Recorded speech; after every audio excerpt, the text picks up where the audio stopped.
Welcome to the Overwhelm is Optional podcast, where we cut through the fog of overwhelm so you can see all the ways to start creating a life that works for you.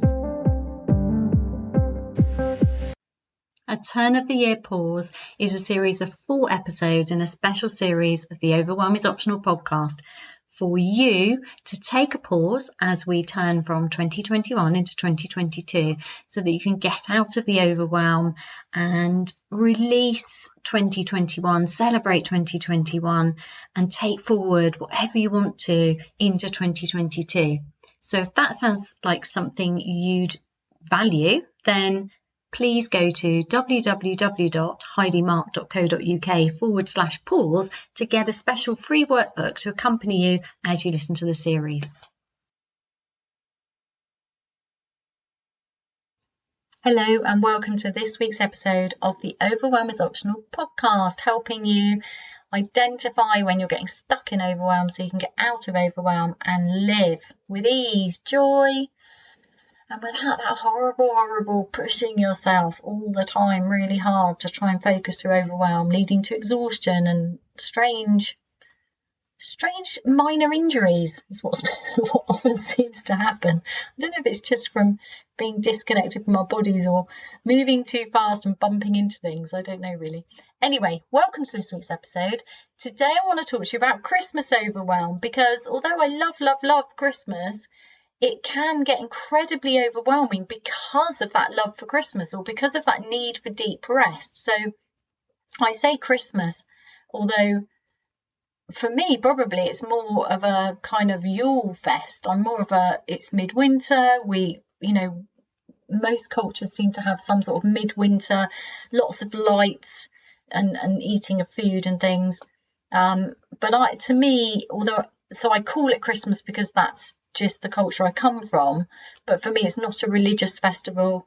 It's a need for warmth and joy, and I love all of the lighting of the fire, the watching Christmas movies, the hopefulness, the just coming together, this opportunity to give gifts, and I love all of it. I'm like a child at Christmas. I love the Christmas tree, the smells of Christmas. I love all of the different foods that come out. I don't like wrapping presents. I just can't really compete with my partner who's really good at wrapping presents. So I'm kind of a bit of a scruffy wrapper, but I love unwrapping presents and I love giving presents. But although there's lots and lots that I love, it comes at a very exhausting time of year when, as I said in last week's episode, the season is it feels like here in the UK, it feels like because the days are getting shorter and shorter and shorter. It always feels like I'm literally on a planet hurtling through space, because it's suddenly dark and it feels like I've run out of time. And yeah, and then we have Christmas, and Christmas seems to create masses of stuff to do. So, and then on top of all the things to do, the making Christmas happen, there's the expectations thing. And that's what I really want to talk about. So for me, Christmas can often present with an issue of other people's expectations and not being very good at identifying what we want and then feeling exhausted and disappointed. So for a lot of us who like to spend time alone or in small groups, Christmas can be really do when there's lots of expectation of socializing. It just can be really hard because we're already tired and feeling the need to, batten down the hatches, pull that drawbridge up and snuggle in and hibernate and just read a book or, do some sort of craft thing, be creative or just be still. Or I get very contemplative at this time of year and I'm just not that sociable, but I love people. So there's always this conflict for me. Now, I don't work in a company at the moment, so there's no Christmas party, and actually I'm really grateful for that. So it'd be interesting as my business grows what my Christmas parties will be like. So, and that always feels like, so straight away I noticed a judgment there. Oh, they'd be really boring, Heidi, which is really interesting, isn't it? Because to me, I love to dance. And that's what I always liked about Christmas parties, is I could dance. But I also really, really, really love proper conversations, like either hilarious conversations because you've really connected with someone and you're listening to their story or telling story, or really deep conversations where you're really getting to know somebody. I'm not very good with small talk, and I'm really, really uncomfortable with big crowds of people where it's really, really noisy and you can't really hear anyone. So it's just exhausting. It's like, it's just it's the lack of connection. It's like, if I'm going to be with people, I want to connect with them.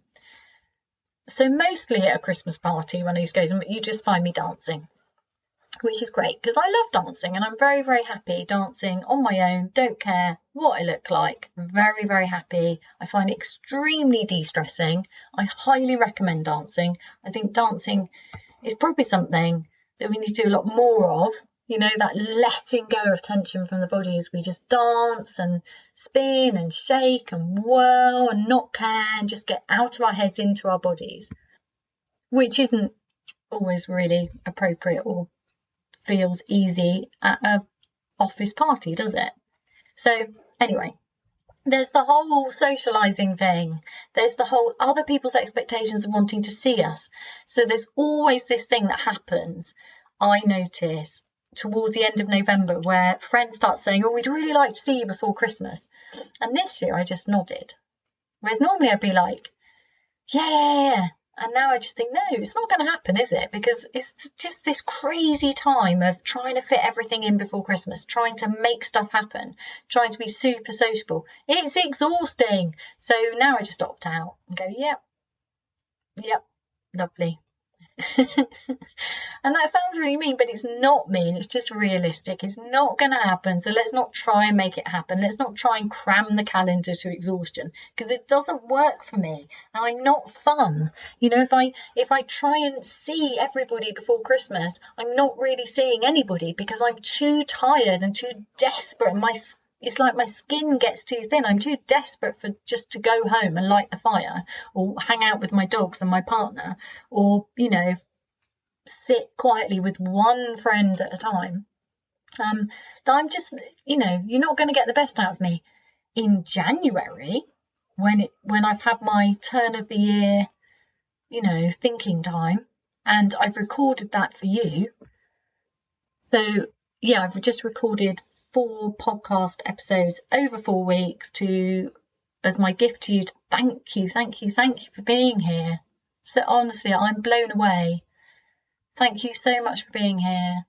5,000 downloads. I'm just blown away. And last year I did, and some of you would have been part of that, I did a series of live workshops called Live 2021 on Purpose, because I always take a long time. I don't do New Year's resolutions. I just take a long period of time in that turn of the year when there's the stillness after Christmas and this dark period of year to contemplate, to celebrate, to release and to dream in the new year. And I've recorded that as a special series of podcast episodes for you. And there will be a workbook to download to go with that, if that would be helpful to you. So yeah, for me, once I've done that, I've had my nourishing retreat, that's when I really want to start seeing people, because the days start getting, you could say imperceptibly longer, but there's some big release for me of we go past the shortest day and suddenly we are getting a minute or 2 a day. And I just really like that. It just feels like a different energy for me. And there's the hopefulness of the new year. And I love it. So once I've been through my midwinter Christmas celebration and then my contemplative time, for me, meeting up with people is really nice. And then all of the weird energy of manic socializing is gone. And I love to connect with people then. So I think my point is that Christmas can be overwhelming because of other people's expectations. And if you're not somebody who wants to socialize that much or wants their calendar that manic and booked out, noticing that can be really helpful, because that might be where your overwhelm is coming from. is that you're trying to be something that you're not. You're trying to keep up with everybody's expectations. And these expectations aren't terrible. You know, people want to connect and they want to see each other, and it's lovely. I love that spirit of Christmas, that people are extra sociable. It's just that I can't meet all of their expectations, and that's just how it is. So for me, it's about identifying what I want to do, what feels good, and I find it's different every year. So actually, because of the lockdowns, this year I'm probably a little bit more wanting to be out of the house. So we've been to 3 Christmas markets in, I don't know, just over a week. And that's a lot, because that's a lot of people. It's, you know, it's hectic. I've absolutely loved it. I've been so excited. I've been so excited to see people again after everything was cancelled last year. And I've really enjoyed talking to people on the stallholders and connecting with them. So you see what I'm doing there is there's hundreds of people around, but I'm just connected with one person whose things I want to buy or not. And that genuine connection, that I love meeting the maker. So I bought a beautiful little pottery mug and bowl off one stallholder, this woman, and we were chatting, you know, and she was saying, oh, that's really made for a child. And I said, well, I'm really liking small mugs at the moment, because I feel like most of my mugs are too big, particularly how I drink my coffee. So we had this conversation, and she had made this for her grandson, and it was just, I really like that. I like that real connection, even in the middle of a crowd. So that's what nourished me, was the actual proper conversation with people. And I had quite a few over those 3 Christmas fairs, and I didn't buy from all of those people, but I only bought things from people I had a conversation from, and that was really nourishing to me. That was really connective, and it was fun, so much fun. It was so nice to be out and to see everybody out and about, and you know, people are smiling and just happy to be out, and you know, it was really nice. I really liked that. Whereas when I was working all the time, I would have found that just too much. I would have been so tired that the whole negotiating crowds of people and trying to work out, you know, have I got enough Christmas presents? So actually looking on the things to buy as things to solve the problem of trying to meet other people's expectations of presents, which is another overwhelming thing, isn't it?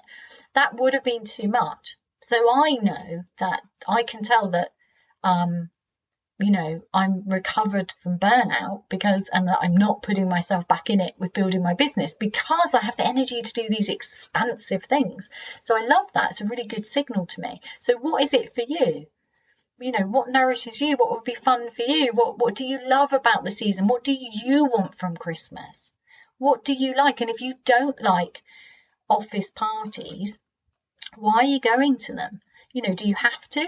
Now, I'm not saying don't go. I'm just saying, why are you going? What, you know, is there a purpose? And often there is a purpose. You know, like you go to an office party because it is a chance to socialise and make connections, and it changes how your working relationships are for the following year, and it's nice. So to me, a lot of overwhelm comes from what I think other people's expectations are of me, and trying to be somebody that I'm not. And then the next thing for me over Christmas is presents. Because I really want to give a present that somebody wants. You know, there's so much stuff around, isn't there? I want to give thoughtful presents that show that I love the person. It's really hard, because you can put a lot of thought into a present. It's really the wrong present. Oh, really the wrong present. So yeah, that can be tricky. How do I get a present that lets this person know I love them? Last year I made a lot of presents. You would have think, well, that would hit the jackpot. No, my son looked at the gloves I made him with utter embarrassment and disdain, which was quite funny. But anyway, so there's those expectations, and that can be overwhelming. And the whole for me, this is a time of year for slowing down. It's dark, and yet everybody else seems to be speeding up. And when people say, we want you to visit, we want to see you at Christmas, we want to do this, we want to do that, and then as soon as you start visiting people, you've got the whole overwhelm of food and sleep and being in somebody else's home or having your home invaded. So where's your overwhelm coming from at Christmas, and how are you looking after yourself? Because actually, in the end, it's what do you want? What would be your ideal Christmas? Like, if you could invent your perfect Christmas, what would it be? Would it be in snow, really cold? Would it be somewhere really hot? Would it be really traditional? Would it be not celebrating Christmas at all? What is it for you? And I'm not saying do that. I'm saying you can only start from where you are. So what would make you really, really happy this Christmas? What would make you go, woohoo, I love Christmas. It's nourishing, it's energizing, I feel really good, and it's fun. And I bet if you could have your ideal Christmas, then after a while, say you did this for a few years, after a while you'd be going, actually, I don't want this ideal Christmas, just me on my own. I need to rephrase that. If your ideal Christmas was to spend it without any pressure, so you really isolated yourself, then I bet after a while it'd be really nice to see these people, because Christmas for most of us is about tolerating and trying to show the people we love that we love them, trying to enjoy their company, have fun, make them feel at home if they're in our houses, or take lovely presents and gifts and add to their Christmas. Most of us, that is actually what Christmas is about. Not everybody. So my question is, what is it for you, is really important, and starting from there. So I think our problem often is that we want other people to be happy, and then we end up really struggling. So if you start from what would nourish you and make you happy, and then from that position, it's easier to make other people happy and to show them that you love them at Christmas and that they're important to you. But doing it in a way that feels good for you matters. Because when we get into the, well, I ought to, and I should do that, we're not so much fun to be around anyway. So it can just be really helpful. And it's difficult, isn't it? Because Christmas can be quite structured without realizing it, where there's all of these hidden, invisible expectations and traditions. And if we don't do them right, somebody becomes very hurt and disappointed. So I think realizing just how many currents of emotion and expectations underlie this beautiful, wonderful festival, and knowing what will make you happy first, I think that's just a really good thing to contemplate and become aware of, to help you have an unexpectedly lovely Christmas. And I'd like to wish you an unexpectedly lovely, magical Christmas, however you choose to spend it. And I hope that this episode helps you in negotiating it in a way that supports you, that helps you have a more nourishing time at a potentially ridiculously overwhelming time of year. Have a lovely day. Thank you for listening to this week's episode of the Overwhelm is Optional podcast. If it sounds like your kind of thing, then I invite you to go on over to heidimark.co.uk/the 1 minute mark and get hold of my free audio so that you can get started on your journey out of overwhelm to creating a life that works for you, instead of just working really damn hard trying to find a way to squish yourself in a life that isn't really working for you. So that's Heidimark with an E on the end, .co.uk/the 1 minute mark. Thank you for listening, and anytime you feel like subscribing, sharing, liking, commenting, it's so helpful. It finds other people find this podcast. Thank you so much for being here.